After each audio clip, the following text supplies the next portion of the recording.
جج ہکے بکے رہ گئے۔ عمران خان صاحب اور تحریک انصاف کے پروپیگنڈا سے ہوا نکل گئی۔ بڑی پیش رفت ہوئی آج سپریم کورٹ آف پاکستان میں۔ صدر آصف علی زرداری صاحب نے دستخط کر دیے ہیں یمین گنڈا پر اور عمران خان صاحب کی ملاقات ورنہ نہیں چھوڑوں گا، سلطان رائی بن۔ عمران خان صاحب کے ساتھ کیا تعلق ہے، کیا رشتہ ہے؟ اب جو چائنا نے واٹ لگا دی ہے۔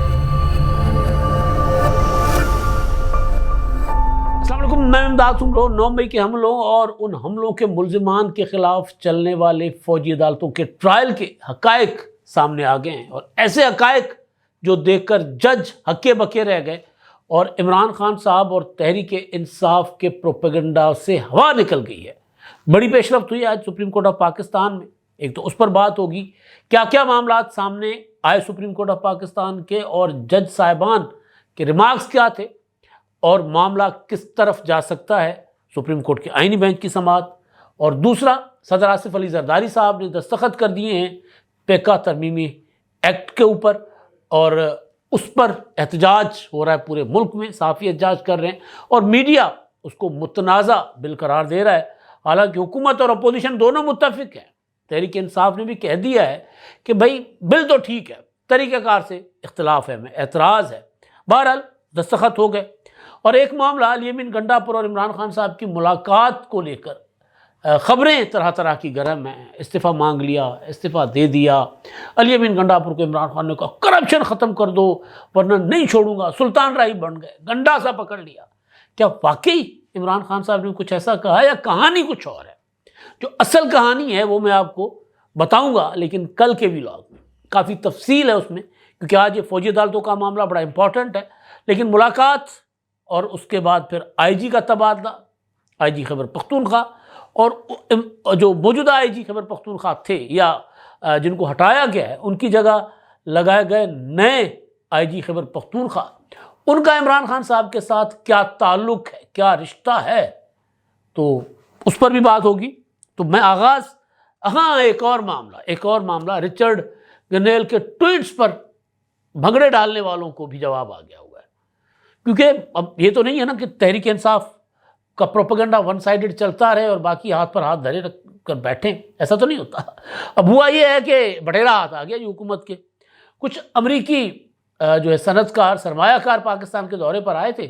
اور ایک صاحب کو انہوں نے بٹھا دیا میڈیا کے سامنے، بٹھا دیا اور انہوں نے کہا کہ جی ہم تو پاکستان کے ساتھ کھڑے ہیں، امریکہ پاکستان کے ساتھ کھڑا ہوا ہے۔ وہ صنعت کار ہیں لیکن گفتگو سیاسی کر رہے ہیں، بالکل اسی طرح جس طرح رچرڈ گرنیل تو فلاں طرح کے لوگ وہاں پر پی ٹی آئی گھیر کر ان کے اور عمران خان کے حق میں فری عمران خان کے ٹویٹ ان سے کرواتی رہی، بعد میں پتہ چلا کہ کچھ ٹویٹس ڈیلیٹ بھی ہو گئے۔ بہرحال ایسے ہی صاحب جو ہے وہ جینٹری بیچ صاحب ہے، امریکن کوئی سرمایہ کار، اسلام آباد میں حکومت نے بندوبست کیا، وزارت خارجہ نے، وزارت صنعت و تجارت نے بٹھا دیا صحافیوں کے ساتھ۔ باقی باتیں اپنی جگہ، لیکن ایک بات بڑی کمال انہوں نے کی ہے، انہوں نے کہا کہ جو رچرڈ گرنیل نے عمران خان صاحب کے حق میں ٹویٹ کیے تھے نا، وہ بنیادی طور پر گمراہ ہو گئے تھے، ان کو ڈیپ فیک ٹیکنالوجی کے ذریعے چیزیں دکھائی گئی تھیں۔ اب جیسے میں بتا رہا ہوں، انہوں نے میرا خیال اتنی ڈیٹیل میں بات نہیں کی، انہوں نے کہا وہ جو ٹویٹ کرتے رہے نا وہ بنیادی طور پر گمراہ ہو گئے تھے، پروپیگنڈا کا حصہ کا شکار ہو گئے تھے، ڈیپ فیک ٹیکنالوجی۔ 26 نومبر کے بعد آپ نے دیکھا ہوگا کہ پی ٹی آئی نے ڈیپ فیک ٹیکنالوجی کے ذریعے اسلام آباد کی سڑکوں پر خون دکھایا تھا، بلکہ آج کل دوبارہ وہی تحریک انصاف والے social media per P T I کا جو آفیشیل اکاؤنٹ ہے بطور پارٹی اکاؤنٹ، اس پر وہ شیئر کر رہے ہیں۔ سابق صدر عارف علوی صاحب نے بھی اسی طرح کی تصویریں اور ویڈیوز ڈیپ فیک ٹیکنالوجی کی جو تھی وہ شیئر کر دی تھی۔ تو وہ کہنا یہ چاہ رہے تھے کہ بھائی رچرڈ گرنیل معصوم آدمی ہے، ان کو تو پتہ ہی نہیں تھا، یہ پی ٹی آئی والے بڑے چالاک ہیں، یہ پرلے درجے کے جھوٹے ہیں، انہوں نے اس کو پھنسایا تھا جال میں اور وہ پھنس گئے۔ ایسا نہیں ہے، رچرڈ گرنیل کو بھی پتہ ہوگا کہ وہ کیا کر رہے ہیں، لہٰذا وہ اب حکومت آ گئی ہے تب وہ خاموش ہیں۔ حکومت جب تک نہیں آئی تھی، ٹرمپ نے جب تک حلف نہیں اٹھایا تھا، وہ کسی اور طرح سے چل رہے تھے۔ اب پی ٹی آئی والے دیکھ رہے ہیں کہ یار یہ کل تک جو ہمارے اپنے سگے بنتے تھے اب تو پوچھتے نہیں ہیں کہ چکر کیا ہے۔ اسی طرح ہی ہوتا ہے، ہم بھی یہی کہہ رہے تھے کہ ایسا ہوگا کہ وہ آتے ہی اپنے معاملات میں پڑ جائیں گے۔ اب جو چائنا نے واٹ لگا دی ہے وہ کوئی ایک اپنا آرٹیفیشل انٹیلیجنس میں ڈیپ سیک کوئی سم تھنگ، تو اب اس میں 1